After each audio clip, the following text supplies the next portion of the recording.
Bienvenue dans ce nouveau tutoriel dans lequel je vais vous montrer comment créer des liens dans une zone de contenu modifiable de votre site internet. Donc on clique donc dans la zone de contenu toujours et on va donc créer un lien donc à la fin de ce paragraphe. Donc pour l'instant je vais vous montrer comment créer des liens internes. Donc un lien interne, c'est un lien qui pointe vers une page de votre site internet.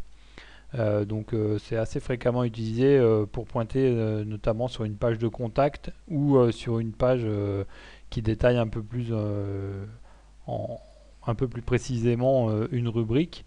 Donc ici on va faire un lien vers une page de contact. On va mettre par exemple pour plus de renseignements, contactez-nous. Voilà. On aimerait que sur Contactez-nous, on fasse un lien qui nous emmène directement sur la page de contact.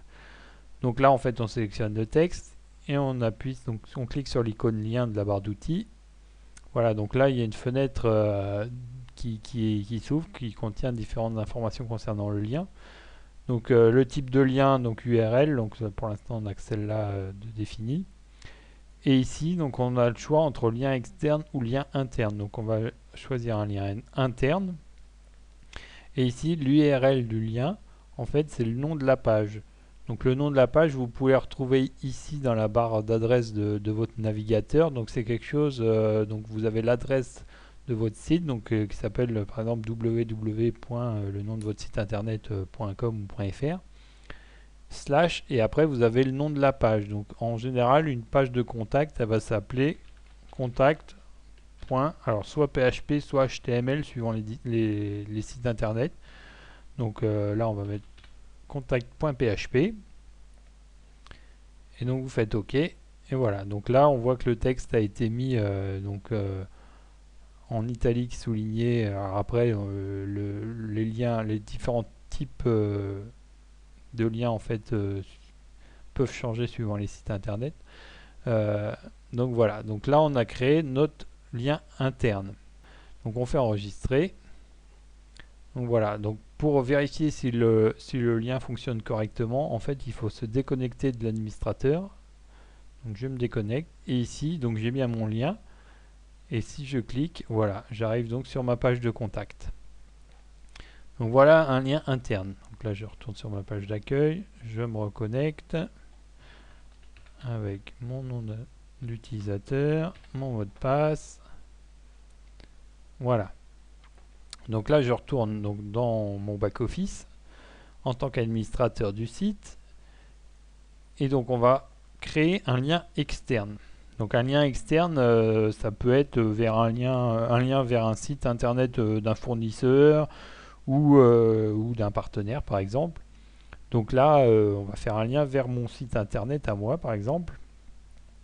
Donc on va mettre voilà, rubrique créée par samweb.com. Voilà. Et je veux que sur samweb.com, on crée un lien, donc toujours pareil, lien. Et donc là, dans le protocole, on laisse lien externe. Et là, en fait, on va taper l'adresse complète du site internet, donc en l'occurrence www.sam-web.com. Voilà, donc une chose très importante pour un lien externe, en fait il faut modifier la cible. Donc ici on a un onglet cible.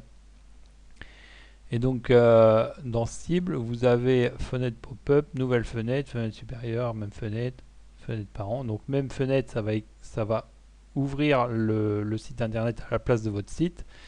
Et nouvelle fenêtre, donc ça va l'ouvrir dans une nouvelle fenêtre et votre site restera toujours actif sur la fenêtre d'origine. Donc pour éviter que le visiteur perde votre site, en fait, il faut mettre nouvelle fenêtre. Voilà, je clique sur OK. Et donc là, mon lien est créé. Donc j'enregistre, bien sûr. Voilà, je me déconnecte. Et là, on va tester ce lien-là. Voilà. Donc là, on arrive bien sur mon site internet. Et en fait, on voit qu'en fait, il a créé une nouvelle fenêtre ici. Si je ferme cette fenêtre qui contient mon site internet, voilà, je suis toujours sur votre site internet. On a toujours les deux liens qui existent. Donc je me reconnecte toujours en tant qu'administrateur. Voilà. Alors, une dernière petite chose concernant les liens, on peut également faire un lien sur une image, par exemple, si on veut, par exemple, ici au lieu de mon samweb.com, j'aurais voulu mettre mon logo, par exemple. Donc je me mets ici, je vais insérer une image comme on a vu tout à l'heure. Donc j'ai exploré le serveur, je vais aller chercher mon image. Donc mon logo, il est ici, voilà. Voilà, hop. Le texte de remplacement, donc je mets le nom de mon site, samweb.com. Voilà, donc là en fait, il m'a créé une image. Alors l'image, pour l'instant, il n'y a pas de lien sur cette image, donc je fais un double clic dessus. Et ici, j'ai un onglet lien. Donc on a l'URL. Donc là, on met l'URL complète, http://www.sam-web.com. Et toujours la cible, donc on met nouvelle fenêtre, toujours pour les liens externes. Hop, ok, j'enregistre. Je me déconnecte. Et donc là, on voit que sur mon image, j'ai un lien, j'ai la petite main le curseur qui se transforme en petite main. Quand je clique dessus, voilà, j'arrive aussi sur mon site internet. Voilà ce qu'on pouvait dire sur les liens. Dernière petite chose, si vous voulez supprimer un lien, donc je me reconnecte en tant qu'administrateur. Donc si vous voulez, par exemple, le contactez-nous soit plus un lien, il suffit juste de supprimer le lien ici, donc à côté de l'icône lien, vous avez supprimé le lien. Et voilà, ça devient du texte normal. Enregistré. Et voilà, c'est plus un lien. Voilà ce qu'on pouvait dire sur les liens. À bientôt pour de nouveaux tutoriels.